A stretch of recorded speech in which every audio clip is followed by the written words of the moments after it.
If you want to, if you want to comb your hair or something, you should probably do it quickly. All right. You watching the waiting room, Kristen? People are still popping in. Yes. Okay. All right. So we're going to move quickly today. If we can go quicker, our goal is quality, not quantity. If we can give you back some of your time, great. What we don't want to do, though, is have you leave here without clarity in what this is that we're trying to teach you.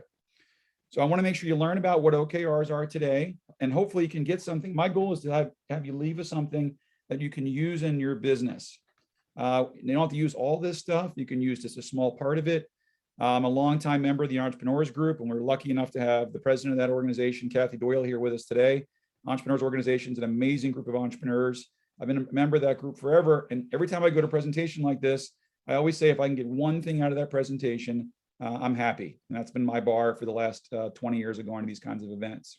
So we want you to learn about OKRs today. We're going to give you a small amount of practice actually using them, and then we'll take your questions. So let's dive right into learning what they are. Okay. So first, a little bit of history lesson on what OKRs are. And actually, I'll pull up the reference book. They originated by a guy named Andy Grove, who worked at Intel, one of the early people in Intel. I think he was in the COO seat. And they're made famous by a guy named John Doerr. So John Doerr wrote a book called Measure What Matters. Measure What Matters. If you get nothing else out of this presentation, take out of this presentation that you should read Measure What Matters. It's a great book. So what OKRs are, I'm going to go into a little bit here in a minute. They are a tool. They are not an operating system. You can use OKRs as part of an operating system, but as you all know, I was with EOS forever. I did 600 sessions. We left EOS about a year ago. We built our own operating system. OKRs are a part of our operating system, but they are not in itself an operating system. And also, as much as OKRs have gotten so much exposure, and I mean, they've been around for a very long time.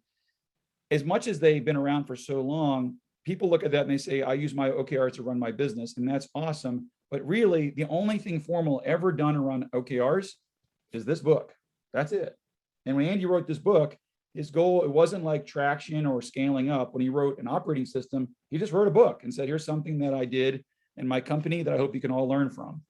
It just so happens that it became a phenomenal operating tool that people have used to grow some very large companies. So if you go into the bowels of the bigger firms, and when I say bigger, I mean you start getting 40 million and up, you're going to see a trend towards people using OKRs or an OKR methodology. But they're specifically used by Google, Amazon, Spotify. And this is the tip of the iceberg. When we started to work with larger companies in our consulting firm, we started to realize that we were using EOS at the time. We had to use something more robust to allow these companies to be able to still use it simply, but also be able to scale the business. So that's how we got introduced to them. But as you can see, a lot of very large firms use OKRs as the base of setting goals in their companies. OKRs, now you should probably learn what they stand for if you don't already know that. They stand for objectives and key results.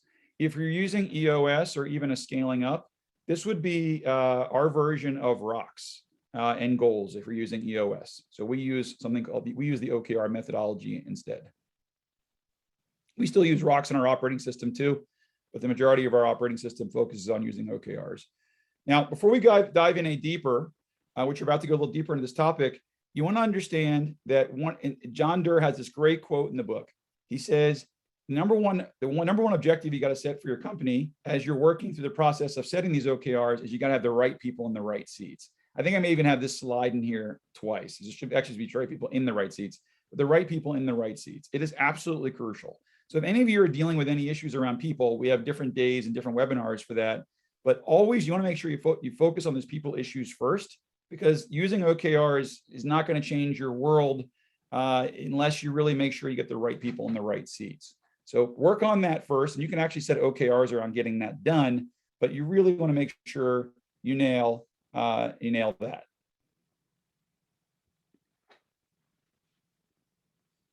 All right, so quick poll. How often do you set goals with your team? Kristen, want to run this thing? All right. Quick poll. How often do you set goals with your team? Annually, quarterly, whenever you need to get something done? Almost never.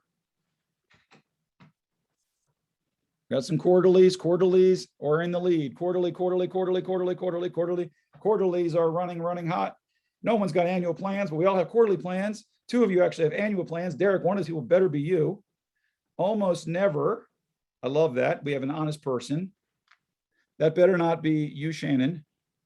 Awesome. 16 people set them quarterly. All right, awesome. 16 you set them quarterly. Some of you use them never, and 2 of you do annual plans.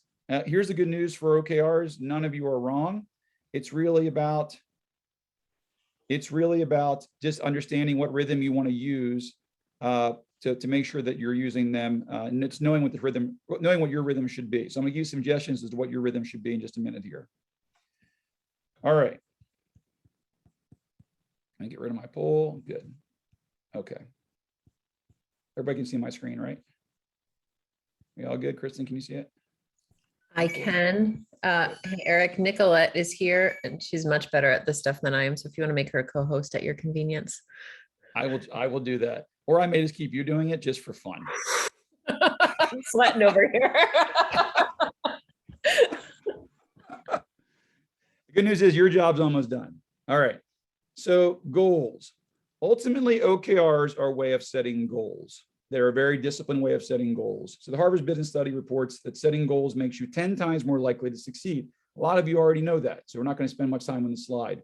And writing down your goals and make sure that you're getting across your team make you 3 times more likely to achieve them than having unwritten goals. Goals are obviously a big deal, whether it's rocks or OKRs or HOTS or whatever other system you're using. You got to have goals in your company. So how often should you set them? The quarterly people, you're pretty much winning the day. We like a quarterly rhythm for setting goals at the leadership level, as well as for individual departments. Generally speaking, the reason for that is that 90 days is long enough to accomplish big things. So if you want to know why the business world set up in quarters, it's because if you start going longer than 90 days, the studies, and there are big studies on this, show that companies get tired and they get disfocused after 90 days. If you start setting things for less than 90-day periods of time, it's not enough time to actually get anything appreciative done on the business. So 90 days has become the de facto rhythm for setting any kind of cyclical goals. OKRs can be used for just about any time frame, including short sprints that are common in tech. So now we get into some of the differences. You're going to hear this throughout the day. If you're using EOS or you're using rocks or scaling up, OKRs, you can have year-long OKRs, you can have 3-month OKRs, you can have month-long OKRs. One of the reasons we like this system so much is because it allows you to be extremely flexible with what you're trying to accomplish. So it allows you to be structured, yet also flexible. OKRs help you align organizations. They provide transparency and help you achieve massive success. Alignment is a big deal for OKRs, and I'll tell you why that is in just a few minutes. So let's go into deeper on what these things are, the anatomy of an OKR. In very basic format, it looks like this. I'm going to give you a bunch of examples here in a minute. There's an objective at the top. The objective is what? I'm not going to go into too much detail. You have an objective and you have 3 key results, or as many key results as you want to underneath that objective. So you're going to start to learn to fill in these statements. Our objective is to ... as measured by the following key results, ... and ... Let's dive into more what that means. Okay, here's a good formula to use. If you want this deck, by the way, just email us and we will send it to you. All right, so for an objective, and we're going to show you an example of this in a minute, the objective is the thing that sits on top. It's what we're trying to accomplish. So you want to have a verb in that usually, and what you're going to do in order to accomplish ... so that we can achieve business impact. And I'll show you in a minute. So the objective is there's a verb plus what we're going to do, the thing we're going to do in order that we can accomplish ... More diving deeper. The objective is the what. It's the main thing we want to accomplish. Your objective is going to inform your actions. It's not always measurable, and that's okay. The key results are the benchmarks that you're going to use to track your path towards your objective. Key results are 3 to 5 goalposts or milestones to help you assess your progress. The key results, they do need to be extremely specific and measurable. So when you think of the objective, I'm going to give you some examples here, but think of it, objective is something you're trying to accomplish. Okay, it's something you can't always define it, but you know you want to accomplish it. In fact, one of the reasons that we really decided to use OKRs in our system is it allows you to dream big. It allows you to set things you don't always know the answer to and have clarity around what you're trying to accomplish. The KRs allow you to chip away at it to try and get things done, even though you might not know 100% how to do it. So it allows you to dream and grow. The key results force you to stay disciplined. It's great for growing because of that. Let's keep diving. The key result formula, right after this, I'm going to show you some examples. The key result is a verb, what you're going to track, and from X to Y. You'll see this formula in use in just a minute. The key result is as a verb, what you're going to track from X to Y. And now here's an example. We have 5 examples here. We start with one. We start with the sports one. We should talk about, we could talk about sport teams right now, but given the current climate, that might be very controversial. So we'll just skip that for right now, unless you want to talk about how great the Patriots are, and then you can chime in. So win Super Bowl. That's a goal. That's a high level objective. Win Super Bowl. That they may think, well, yeah, of course, but you got to have a strategy for that. Now, this, if you read the book, this is the top level strategy. So this is, let's call it, pick your favorite coach here. Okay. So we'll just put Belichick in there because probably got a lot of New Englanders here. We'll put Belichick in there. In this strategy, he decides for this year, the way we're going to do that, we're going to win Super Bowl this year is we're going to have a passing attack. It's going to amass 300 plus yards per game. We're going to have defense allowing fewer than 17 points, and special teams is going to rank top 3 in punt return. That is how he's going to make sure he wins the Super Bowl. The objective is clear, but it's kind of, and this one's a little binary, so it actually is measurable. But the very specific strategy is very, very detailed here. Now, in the book, if you read the book, this cascades down about 6 levels. So the passing team has their key result. Their objective becomes that key result. So the passing team has an objective to make sure they have a passing attack amassing 300 plus yards per game. That has a bunch of key results they need to have to hit that. I think they incorporated strength training, a few other things that they were focusing on. So it's a way of taking the high level, breaking it into the how, and then setting the next level objectives, breaking those into the how, until you look at the whole thing and you say, now everybody's involved and we see how we link to what's up top. Okay, we got some stuff in the chat here. Let me see what's popping up here. Ryan Villanueva, thank you. Fun fact, John Durr is the most recent guest on the Tim Ferriss show. He talks about OKRs among other things. If he talks about anything that contradicts anything I'm saying, by the way, assume that he's wrong and I'm right. Kathy wants the slides. Okay, what the heck can John Durr know? You write the book. We're working on getting John Durr too. So when we get John Durr, he'll probably get more people to show up than I will. But you get the idea. That's super high level. Let's take it down to more specifics again. This is the example from the book. So this is one of the issues I always had with just rock setting. OKRs allow you to make statements across your organization, a bunch of statements that you just don't know how to solve, but the statement itself grounds you in what you want to focus on. This is my entire entrepreneurial life, honestly. I've had this problem forever. So this is a great example. Increase our company's visibility to our target customers. So you run into a lot of management systems where you say, well, what's the specifics? Well, it's often better to start with the objective. What are we trying to actually accomplish? That's the objective.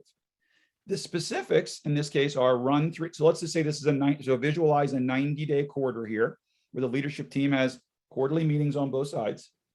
So they have a target to run 3 webinars for trade organizations our customers belong to, add 50 new target customers to our email list, connect with 100 new target customers on LinkedIn, and share relevant content on LinkedIn 2 times a week. Those are the key results they've defined for this particular 90-day period. So but their overall objective is just to increase the company's visibility. Now, you can go crazy if you're not using OKRs, and this is what I found. If you don't always nail what the objectives are, you end up having a bunch of haphazard stuff that gets set. And ultimately, what I've learned is that companies are just a combination of a bunch of different objectives. And those objectives are the things that you need people to achieve. So the reason Durr says, make sure you get the right people in the right seats, is because you're just trying to make sure you then hit your set of objectives. And as you think about this concept, if you think about your company is as big as the objectives that you're willing to set. And then your key results, and then how good you are is how good you are hitting the key results required in any given point in time. This is a really good example of a very broad thing. This could come from somebody like me. I'm terrible at the particular function in our company. I'm terrible at the marketing function. This is something like Marshall will chuckle with you. This is the kind of thing that I would say in our company because I had no idea how to do it. Because I'm the visionary, I just say, Marshall, I don't know. We just got to make sure we do this. And he would say, what the hell does that mean? So then we have to break it down into chunks. And the chunks, and I look at the chunks and I say, okay, good. I don't know if it's going to work, but I'm happy if we just do that this quarter. So it allows you to take that big thinking and that you really can't nail down because you just don't know how to do it, but then say, all right, what are we going to do this quarter to work on achieving that? This is stuff that we have actually for us. We're actually working on some of this stuff right now. We're in the process of really finalizing and making a better version of our operating system inside of our business. So we're just milestoning that project out every quarter. One of our top objectives this quarter for the year has been to build our new operating system by the end of the year, to have it not just used by our people, but have it be a system we're really super proud of, that our clients can say that's an amazing system. So for this quarter, some of my team's probably laughing at this because these are big things. The key results, this might be for the quarter, I think. This is last quarter. Ready to use leadership manuals, a gap analysis to fill gaps in the growth system, printed guidebooks for our consultants, rough training process, individual training plans for new consultant hires, a 5-month solution, 2-page outlines for each session day, and a clean pitch deck video. No wonder my team hates me. That was really a difficult quarter. That was very challenging. That was a challenging quarter. Where's Kristen? She vanished off the screen. That was a challenging quarter for us. But we knew that one of our top 3 or 4 priorities was making sure that we focused on the growth system. That was one of our top priorities. And then we just filled in the gaps. And then we gave each one of these an owner internally, and we used this as a 90-day guide. So if you're using a different system, you might look at it like, well, the rock is actually to get the growth system to be you'd have a tough time writing this as a rock, which is that's why we switched. Another example for techies. This is a real one. Demonstrate the 80/80s. For any of you techies, you may actually know what this stuff means, because this is a while ago. Demonstrate the 80/80 superior performance as compared to the Motorola 7800. This is from Durr's book. Key results, as measured by, they want to deliver 5 benchmarks, develop a demo, develop sales training materials for the field force, and call on 3 customers to prove the material works. This is basically a launch. This is a pivot on tech. They wanted to make sure they got it right. And in 90 days, they wanted to do these 4 things. But notice the objective grounds the thinking. So pretend you have a whiteboard. The objective is what's at the top of the whiteboard. You know that's a top priority for the business for the quarter. All right, then what are the specifics that are going to give us the most amount of horsepower to achieve that? Another one. Gather customer feedback on product changes. Once again, it allows you to think bigger picture. It's just customer feedback. My brain, I don't know about all you guys, my brain gets so jumbled up because I can't know how to say stuff specifically. So this is from the book, but this is the kind of stuff that my team says because we get so jumbled up. So we'll just say, I don't know what we need to do, but I just know we need customer feedback. So we just start with that. We give ourselves permission just to speak. That becomes the objective. And then we say, okay, what specifically do we want to try and do this quarter? Conduct 12 in-depth interviews with existing customers, listen on 36 sales calls, get 1,000 surveys, responses on customer satisfaction survey. Now, do we get these things right? Sometimes we do, sometimes we don't. But what this allows us to do is constantly iterate our solutions to see what's working and to see what's not working. So we'll do these in a quarter, and then we may carry that objective again into the next quarter. And we may keep carrying that until it just becomes part of our DNA and we think we have it solved. But objectives, this could be a 1-month objective, in which case we would date it. This is really a 90-day objective, but it's really just calling out what we're trying to do. Usually have a time frame on here, and then just trying to iterate it. Some objectives, though, can be years. Google was actually only successful because they set this stupid OKR, which is actually in the book. I'm not going to look for it now in the interest of time. It's in the book, But the OKR was something like becoming the number one for data, blah, blah, blah, as measured by 3 or 4 metrics. They never changed it the entire time Google was existent. And because they were so clear on what they were trying to do at the very top, they just ended up setting a ton of OKRs, thousands and thousands, against achieving that top OKR. But because they wrote that big objective on paper, it allowed them to just constantly work towards what they were trying to accomplish. And there's a lot of other big companies, they do it the same exact way. I think we have one more and that's it. And then we'll go into a little more deep dive on how to do these things. Another one, extend the company's positioning throughout the OKR sharing value chain. This is also from the book. Extend the company's positioning throughout the OKR sharing value chain. Key results. So this is a higher level one. So this would be like a department level. And this is one you would cascade down probably 3 or 4 levels in a company like this. But at the very highest level, at the leadership level, they wanted 80% of our OKRs should be juiced by ourselves at a cost decrease of 10%, decrease repair time from 5 days to 1 day for 80% of our OKRs, conduct repairs by ourselves 60% of defects, increase NPS from 80 to 90%. My bet is actually this is probably an annual goal. It's actually probably an annual objective that they then worked quarterly, and they took some of these key results and made them objectives for the quarter, and they just cascaded it through the year. So I'm betting that extending the company's positioning through OKR sharing was an annual goal. This looks very much like an annual goal. It's a big one. But you can imagine just by writing those 4 things down, they're taking that and making it into a strategy piece where they can say, we can actually see ourselves doing this now. And we believe this is what, in this case, we believe this is what the market wants. That's a good one. All right, so now I'm going to get into specifics. In the end here, and maybe we'll get this done in an hour. So keep your attention spans on entrepreneurs. I know it is about an hour, you shut down if you're not already there. OKR traits.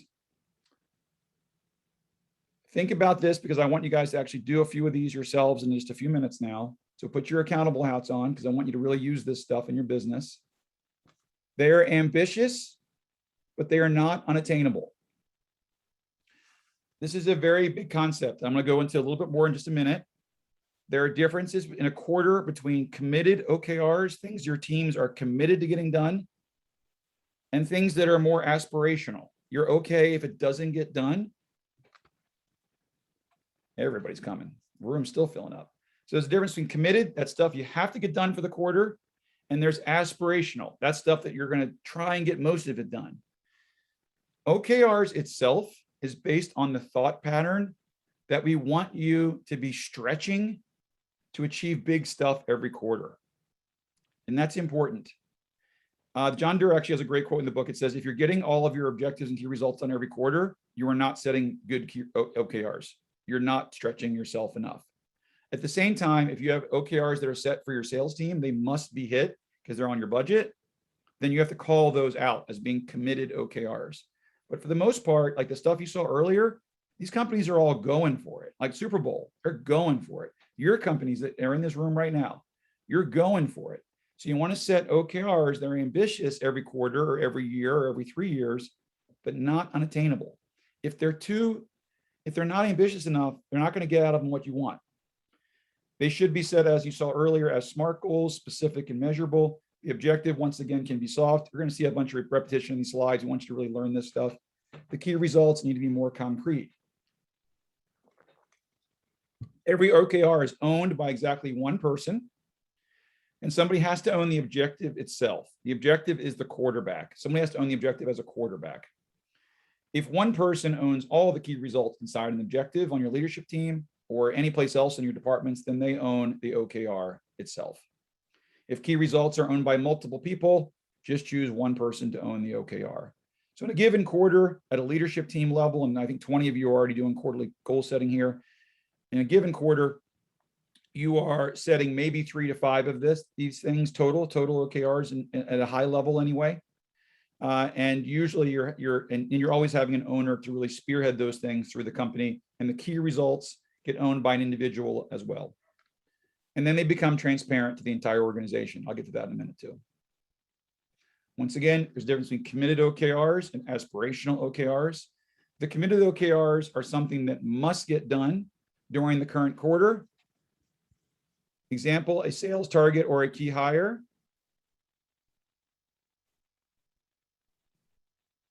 Kathy, I'll get to that question in just 1 second. It's a great question. OKRs are committed OKRs, something that must get done during the quarter. Example, a sales target or a key hire. You should achieve 100% of a committed OKR. Teams are expected to rearrange. So this is a big one also. If you're using OKR methodology and you set what's called a committed OKR, you need to be telling your teams, this is a big one, that they need to rearrange their time around ensuring they hit those. That's really important. So you need to tell your team, these teams are ones that we're 100% committed to, not aspirational. We're not trying to get 80% of these things. They need to know that, and they need to know that you as a leader expect that they move their time around, and that is expected that needs to be delivered. Aspirational OKRs, something is focused on the big picture. You're still trying to hit it, don't get me wrong. But if you're trying to redesign your customer service function, you don't nail it, but you get it 80% there, that's pretty good. Okay, based on whatever you're trying to get done that quarter. So committed and aspirational. Here's some benefits, and then we'll go into some traps and mistakes in a second. Executives are able to make better decisions. They're able to ensure their employees are aligned, accountable, and working towards corporate goals. Okay, so before I even go through the rest of this slide, you got to understand something about OKRs. And if you're using EOS or scaling up or some other system, this is a big difference. This is a bit of a shift. EOS tries to do rollouts, and they're successful with that sometimes. I was successful in that with companies I used it for. OKRs, you don't have to get it across the whole company, but you kind of do. You really want to get every single person to be using OKRs. With other operating systems, it's kind of optional. If you don't have everybody else engaged, you can still get a lot out of it. With OKRs, that's still true, but OKRs are meant to be top down and bottom up. That's the essence of the system, which is why we love it so much. So you kind of can't cheat that. And we tell our companies that too. If you don't like green beans, you don't want to use this system because it's work. So at the executive level, everybody's aligned. At the manager level, you're able to set clear expectations. You're able to easily track and manage the progress of your teams, of their teams, and they're aligned up to the company's OKRs. At the teams level or the individual contributors level, they are more engaged. They understand their value in working towards corporate goals. So, and yeah, I'm going to go into that more in a second. So it's really meant to be a top down and then bottom up system with everybody setting OKRs. And I don't mean cascading in a micromanaging way. Some things are cascaded for sure, but also what do you think we should be doing this quarter to be achieving this objective? So at the bottom levels, the teams level, they can see your objectives on the spreadsheet that you're using, whatever system you're using. And they say, well, we think we should be working on the following things this quarter towards that objective ourselves. But because the objective is more vague, it allows people to fill the gap and to fill their ideas into that vague objective. They are not just a method, if you haven't already figured that out, they're a mindset. And now I'm just going to take our last few minutes, and I'm going to go away how to make sure we can get this into specifics that you can actually use. So the mindset itself is make sure you stay away from safe goals. You're always biasing towards stretch goals, whatever that means to you. We did our quarterly yesterday, actually, in our consulting company. And it was a true combination of things that we had to do and things that we knew were going to be freaking hard. And Jay, who just joined us, was helping facilitate that yesterday. And he often, the whole day, was just asking, I don't know what you guys are smoking. Like, I don't know how we're going to do all this shit. And now that I've had 24 hours, I think he's right. So, no, I'm kidding. Be committed.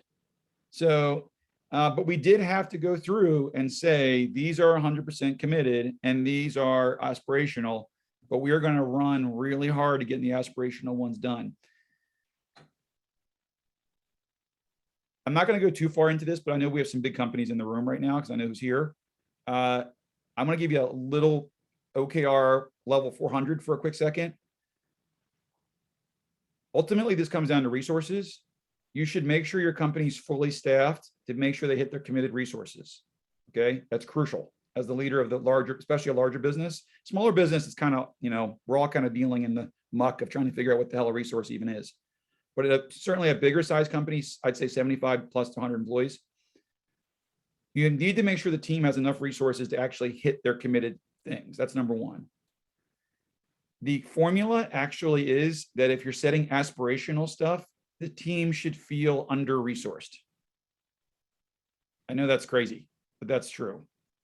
So the team should be saying, I think we need more resources to do that. So your choices are either stretch your current team, which is what we do in our company, and it's what most small and medium-sized businesses do, or you say, all right, we can try that, but we're going to need more resources, more money, more players. But if you don't stretch and then acknowledge what resources you need, you don't get somewhere else. So it's a bit of a math equation. Small companies, you can kind of forget that because you're still trying to figure out what the heck you're doing. But once you start getting 70, 100 employees, you got to look at it like you're committed. You need to have the resources for that. And for the aspirational, the whole difference between committed and aspirational, it's the resource gap. So if you can stretch your current team just by sheer heroics, then do it. But if you need to fill in the resources, be mindful of that, because that's really just a math equation. 80% of an ambitious goal is better than 100% of an easy target. Remember that. It's crucial as you're growing your company. I'd be willing to bet that Google, actually there's a stat in the book, they hit like something between 70 and 80% of their targets. If you hit 90 to 100%, you were frowned on. You were told you were not stretching, you were not going for it. So you want to be getting 80% of your targets, not 100%. But you do want to be hitting 100% of a committed goal, because that's really, I call it the bank. You need to hit the bank stuff. The bank needs to be there so you can pay your mortgage. They are not tied to compensation. The only exception is if a committed OKR sometimes can be, but anything stretch cannot be tied to compensation. Think about it. It's very logical. If you're making them set stretch targets and then telling them it's linked to their compensation, you by definition do not end up getting stretch OKRs, because they won't set them because they're afraid they're never going to get paid. Make sense? So committed OKRs can be, stretch OKRs cannot be tied to compensation because they just won't set them because they'll be too afraid they're going to miss them and not make money. OKRs should cascade through the entire company. This next two lines are extremely important. And I'm going to tell you how to do this in just a minute. Half of the OKRs in the company should be coming from the top down with clear visibility of what they are. Half of them should be coming from the bottom up. That's a good formula. Now, you know, the whole company's engaged and everybody's working on our top company objectives. How to measure them. Don't get too wrapped up in the weeds on this, but total OKR completion. How many OKRs get done in a quarter? So honestly, we're shooting for 80%. So at the end of the quarter, look at what you were trying to get done. Did it get done or did it not get done? If you get 80% of those things done, call it good enough. That's the simple answer. Now I'll get to a little more advanced answers. So we then look at them individually. So we did this yesterday. So if we have an objective and we have key results underneath of it, but we didn't nail them all, we will grade them each. We'll say 80%, 90%, done, 80%, 90%. And then we figure out, are there any loose ends on the things we didn't get done? But we are shooting to get scores around 80 to 100% on the ones that aren't committed. So we grade each one. Ideally, we're looking for a lot of greens, a lot of things that are actually done. But if they're getting done 80% to 100%, we're pretty good with it. Okay. Now there's a caveat here. Remember, I said earlier, I'm assuming you have great people who really are into execution. If you have a list of 10 OKRs, 10 key results, and none of them are actually fully done, but all of them are like 80% done, you probably have a problem. So you should be getting 80%-ish of them done fully, or the majority of them done fully, and some not done, but it's got to look like you're getting stuff done. So don't let the trap of stretching lull you into lack of execution. And that's a big important thing to understand there. But if you have a great team, you don't usually have that problem. They say, wow, we really made tremendous progress towards this. We didn't nail it. The loose ends are this, and now I'm going to push to get that done. The advanced version of this is OKR weighting. If you're really a guru on this, which you don't have to be where you are now, you can give each one a weight. So you can say, this one's around selling. It is our top OKR of our 5. It gets a, it's a 70%, 60% weight. The next one is important, but not as important. I'll give it 10% weight, and then 10%, 10%. So what you're basically saying is no matter what, let's make sure we get the 60% are done. The next few are nice. The reason it's good to wait is because it really does then force you to focus. It prevents the problem that some of you have endured of getting a bunch of stuff done, but not the most important stuff. And that's a big trap. I work with leadership teams that do that. They're like, oh, we got 80% of our stuff done. I look at them and say, or mine, and say, we got 80% of this shit done that didn't even freaking matter that much. So, and we missed our sales target and everything else, right? So the goal is to really make sure that you know what the weight of each of these things are, because they do vary. All right, home stretch. There is no dogma. There is no right way to use them. All right, there's no wrong or right way to use OKRs. And I'm going to say that again. There is no wrong or right way to use OKRs. So if you're a small business and you just want to set these OKRs that are super simple, like an OKR for you is key hires and you want to hire one person, great. If you're using OKRs in every month instead of quarterly and you have monthly OKRs, great. If you have annual OKRs, I'm telling you, it's going to be a stretch because you're not going to get a lot of shit done, but it's better than nothing. We'd prefer 90 days, but whatever you can do. OKRs are flexible. I'm going to give you the rhythm we suggest here in a minute, but you can do it at any time frame that you want. Okay. The other thing is, well, yeah, I'll give her traps here. I'll go over traps. I'm getting too excited. Okay. OKR traps and mistakes. All right. This is especially important for my teams. And if I've taught you wrong, I'm sorry. So listen to the traps and the mistakes, and you're not getting a refund either. So here we go. Here are some bullets. You must differentiate between committed and aspirational OKRs. You need to do that. If they're all committed and you're all going for it, like a lot of my teams are, then you don't. But if you have something that you really want to call out and say that is committed, you must call it that, or you're going to have a problem, because everybody won't know where to put their laser focus. And this happens, yeah. So this helps to solve that problem. Business as usual OKRs. So I work with teams, including my own. They'll say, well, I want to do X, Y, and Z. And I say, that's good. That's your job. We don't need to have that on a sheet of paper. That is actually just your job. So there's no business as usual OKRs, not just your job. Your job, you should know your job. This is working on the business, trying to get to the next level. No timid or aspirational OKRs. No timid OKRs. Just read that word. No timid OKRs. Just that's kind of like business as usual. No sandbagging. There's no benefit to that. That's also, you're just doing your job. No sandbagging. They should stretch your time. They really should stretch your time. No low value objectives. They call them LVOs in the book. And it's a good one. Don't say, well, I'm going to try X, Y, and Z. Now I'm going to say this. In our system, we set quarterly OKRs at a company level, like what's most important. And then we still do individual rocks, which often become OKRs also. But it's our way of saying these are the super high important things. And then these are our LVOs over here. So teams that I'm working with, look at it that way next time. Our super top company priorities are these things. We always set those things very specifically. Our LVOs, our individual rocks, our individual priorities are over here. There's a lot of value in still setting LVOs. It's just got to separate that from being a top company priority. All right, the next two are very important, especially the last one.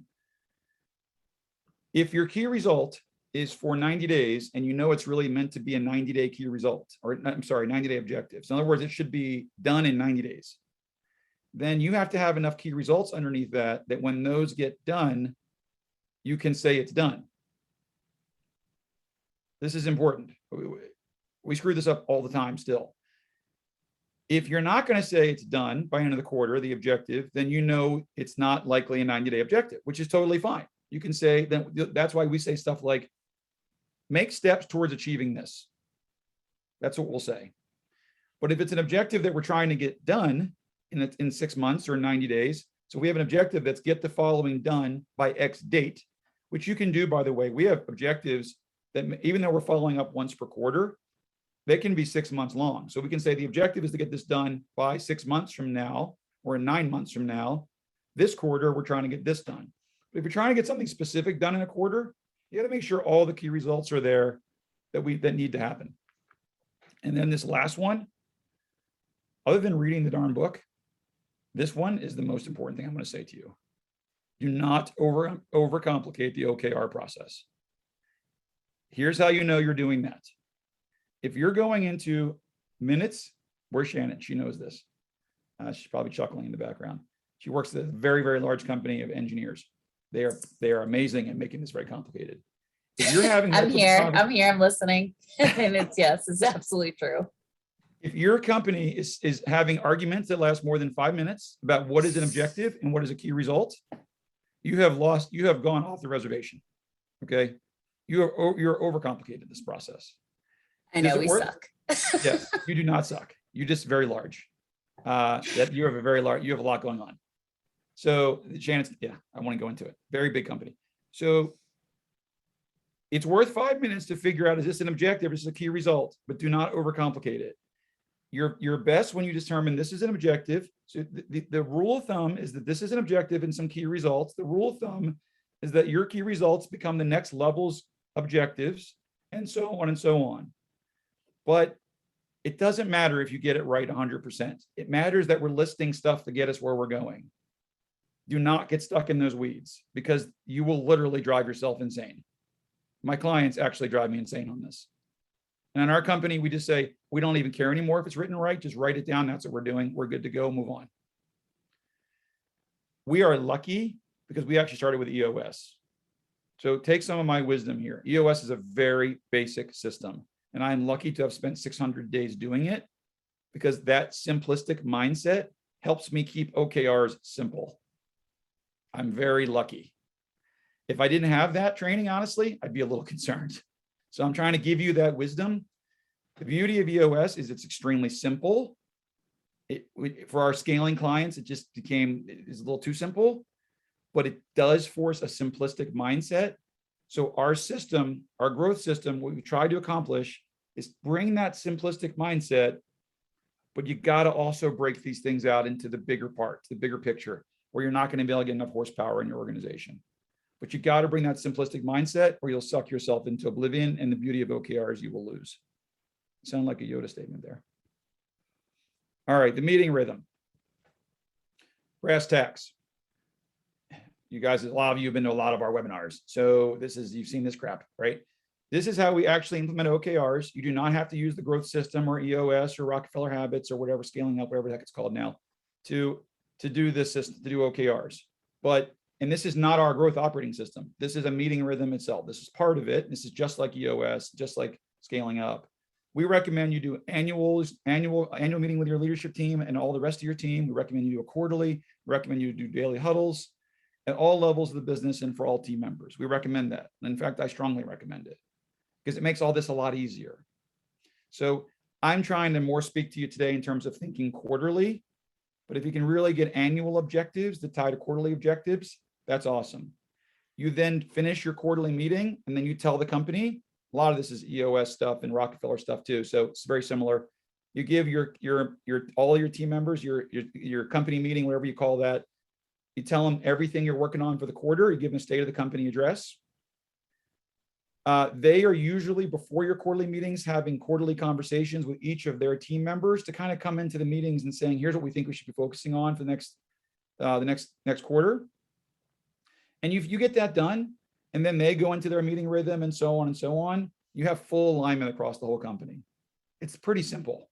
It's a lot of information in one webinar, but quarterly meeting, go tell the team what the quarterly priorities are, have them do their own little mini quarterly meeting, help them figure out what their priorities are based on what the company's objectives are, and you're good to go. That's it. Kathy Doyle's question was about, she's using this inside EO. Shameless plug for EO. Once again, Entrepreneurs Organization. You should join EO if you're not already a member of the EO. There you go, Kathy. She uses this inside EO. Her question is, how do I make sure what do I use for software to use this? So if you're using EOS and you're using traction tools or 90.io or scaling up and you're using results.com, maybe, can't remember what their system is. The OKR version of that is something called 15.5. Shannon's company invests tons of money into it, and they use it for everything. It's amazing. The companies that really latch into using OKRs as like a religion, which is a lot of scaling companies, they use 15.5. Our company, and we have, I have just 60 employees of my own right now that run on this, maybe more. We use Google Docs, and it works fine. Here are the objectives, here are the key results. We share the whole company. We will share, we're getting ready to share the rest of our business into our OKRs this quarter. Actually, we're getting ready to do our state of the company this week. We let everybody know what they are. We know what their objectives and key results are. And when you get it right, the whole company knows what everybody else is doing. In our consulting company, we are almost there. Okay, that's the goal. So you should be able to look as a leader, 15.5, you use 15.5, you can do that. You can use it on Google Docs too. Just make sure every employee, you know their key results and you know what they're working on towards the company objectives, any other objectives they might have. And so a question I get a lot is, do people at the different levels of the company need to be focusing just on your objectives? Of course not. Not at all. You could have marketing departments, ops departments that have their own set of objectives that have nothing to do with the top company priorities, but we do need to make sure that the top company priorities at least are being cascaded down. So that must happen, but in a given company, depending on the size, they could be working on, Shannon's company is working on so many things in her company. She has, I think, 300 or 400 employees. They're working on so many things in the company in terms with OKRs that have nothing to do with the top of the business, but we can see on one chart everything they're doing. Extremely powerful. But you can do it on Google Docs. If you're sub 50, 60 employees, 75 employees, we use it on Google Docs and we just link them. So we'll just say senior level OKRs, mid-level OKRs, and we just link them. We make sure there's enough activity going on to support the high level objectives, and we call it a day because it costs us a penny. You're using something bigger, use 15.5. You can Google OKR stuff and like a zillion things will pop up that you can use. You can use Asana, but 15.5 is kind of the master that we love. Anything cloud-based is really going to allow you to do it. All right, home stretch.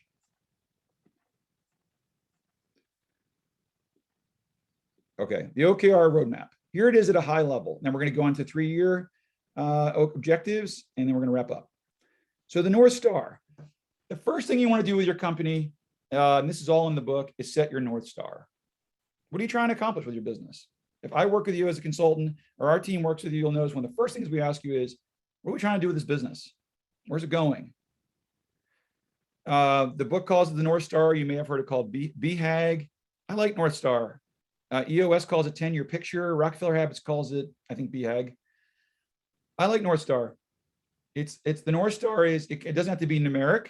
It doesn't have to be measurable, but it can be like Coke's was, have a Coke within the hands of every human being on the planet. It's a big one. But the North Star is good. It gives you something to work towards that it really grounds the company. The CCGs is to be working with 1,000 clients, the consulting company, by 2026. I think we work with about 90 companies right now. So our goal is 1,000 by 2026. Then decide where you're trying to go in the next 3 years. Decide where you're trying to go. It's that simple. What are your list of objectives you're trying to go to do? And then you pull those objectives into your annual and quarterly planning process. It sounds stupid, but it's just that simple. Our goal in our company is to have 1,000 clients by 2026. If it's 2025, great. If it's 2027, great. But our North Star is 1,000 clients. It sets the tone for the entire company. So figure out what your North Star is. Then people are still coming in. Here's an example of 3-year objectives. How you doing, Pascal? Here's an example of a high level 3-year objectives. Key measurables up top. Key consultants, number of consultants, 30, 300 clients. We have a finance company also, 100 finance clients. This is actually ours for the next, is in 2 years from now. That's actually ours. And our objectives list, you don't have to do this. This is basically our 3-year business plan. We focus in people's operation strategy and finance. This is basically a version of this is actually maybe our 3-year objectives. Look at this quickly, because don't build your own consulting company plays off of this. So you can see this is basically what we're trying to accomplish here. Now, what you'll notice here is that these 3-year objectives are literally a bunch of objectives. And we pull from these objectives to set KRs constantly. And what that does is it allows our 3-year vision to constantly live on the things we want to work on. Do we pick high-level priorities for 1 year? Yes, we do. We have a 1-year plan also. But in our company, we are really focusing on pulling these objectives as we need to make the business grow. These are all of ours. We have about 30 of these. And these are just our objectives list. So our company right now is a combination of about 30 different objectives that we are working towards consistently. That's it. If you ask me what's the strategy in CCG, I'd say here's our 30 bullets. That's what we're trying to accomplish in the next 3 years. We think it's going to achieve X, Y, and Z from that. And then we KR it. That's all we do is we keep KRing it over and over again. Yes, we have stuff pulled out for the individual year, but in our system, we focus on just on the big stuff. Where are we going? Where are we going? What's our North Star? What are our 3-year business plan? And what are the objectives we're trying to pull from to achieve it? Which ones do we pull in? I look at them like they're players, like our sports team. We put them in when we need them, like players on the bench. Let's pull this objective in this quarter and play with it for a while. If we don't finish it, we can always put it back. And that's what that 3-year list of objectives is. So it's a parking lot for shit, but it's a parking lot with the cars that actually move. There's a slide again, because I want you to remember that. There is no dogma. There is no right way to use them. John Doerr did not write a system. He wrote a book. He's very passionate about that when you read his book. He says it's not a system, it's a book. So it's a methodology. We have put it inside of our system and we think our system is great, obviously, but we're biased. But you're here to learn about OKRs. There's no right or wrong way to use them. And the last one's very important. Different organizations have fluctuating needs at various phases of their life cycle. I'll work with a company in a given quarter, and they may set a list of 5 priorities that look like 1 sentence each. And that is good enough sometimes. It doesn't need to be a bunch of stuff documented. It's just 1 or 2 things. I work with some companies, like right now in our company, I really have 1 top priority. And my company knows what that priority is. And I told him yesterday, I said, we get that one's OKR done, I'll be happy this quarter. It's 1 thing. We have a couple underneath that also. But they know what the 1 thing is that matters most. But in a given quarter, we may only have a few words. Sometimes we have fully blown out OKRs. Sometimes they look more like, honestly, like little individual rocks. But the beauty of OKRs is that when you want to flex the system, you can. When you want to keep it extremely simple, you can do that too. Look at that. That's us. High five. But we're not done yet. We're almost done. Practice setting OKRs. They're very excited. This is how you're going to look when you use OKRs in your business. Just as excited as they look. Not as excited as they look, though. That guy looks like Beckham. All right. Some specifics. Now I'm going to give you a chance to use these things, and we're going to wrap up. 90-day objectives. We do this in a very simple way. We meet every. If you looked at it, if you looked at our quarterly meeting, you'd probably chuckle. We do eat our own dog food for sure, for certain. We do stick to our own system. We use it in our own quarterlies. But we've been doing this stuff for so long, it looks like it's extremely unstructured. And then at the end, it actually looks pretty darn structured when it's done. But we start with a simple question. What are our priorities for the 90 days? That's what we start with. We write down what we think are the 3 to 5 most important things we need to do by then. And if it's longer than 3 to 5 things, and this is what you should be doing every quarter, we just keep kill and combine them until we get down to the right 3 to 5. And then we set the key results. So our top 3 things we're focusing on this quarter are boom, boom, and boom. Specifically, those focuses, we want to do the following 2 or 3 or 4 things. And we make sure that's very specific. Our OKRs for this quarter are too granular. Otherwise, I'd show them to you. But we really just started out with, we want to fix 3 or 4 things this quarter. That was it. And it's liberating to be able to say it that way. We want to just focus on the 3 or 4 things. And then the key results are, we have probably 15 or 20 high-level key results this quarter. It's a lot, but really only focusing on 3 or 4 areas of the business. We assign accountability for each OKR. And that's it. So we're gonna have an opportunity here to go in breakout rooms for just a few minutes. We'll practice these things. And if you want to come back, you can. This is usually where people, they do breakout room, like breakout room means we can leave. So you can, or you can stay, but we are going to have a breakout room for those that want to stay to set some practice OKRs. Before we do that though, does anybody have any questions? That was a lot of information. Anybody have any questions or comments?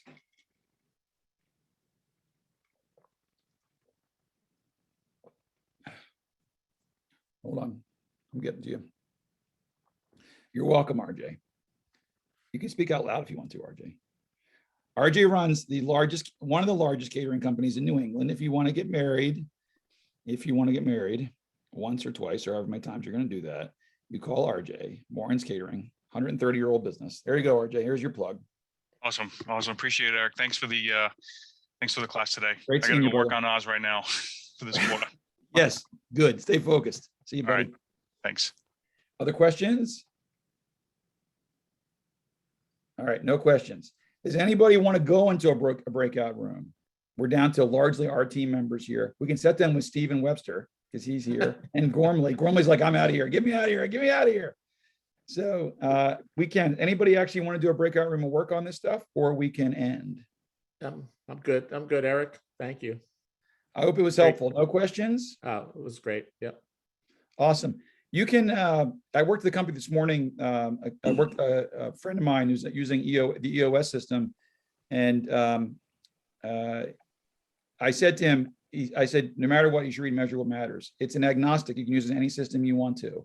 Right. We ended up leaving EOS for a lot of other reasons. We love the system, but whatever system you use, whether it's scaling up, whether you're working with our consulting company and using our operating system, Measure What Matters can slide right in. It's a great system. Mhm. So it's good for all of you.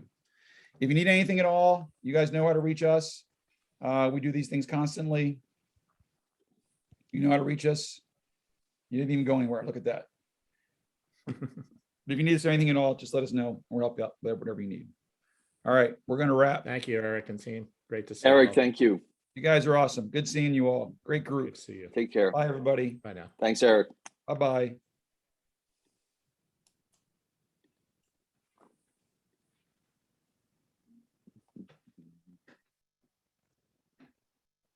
You gonna Hey, stay? Eric, I'm going to stop the recording.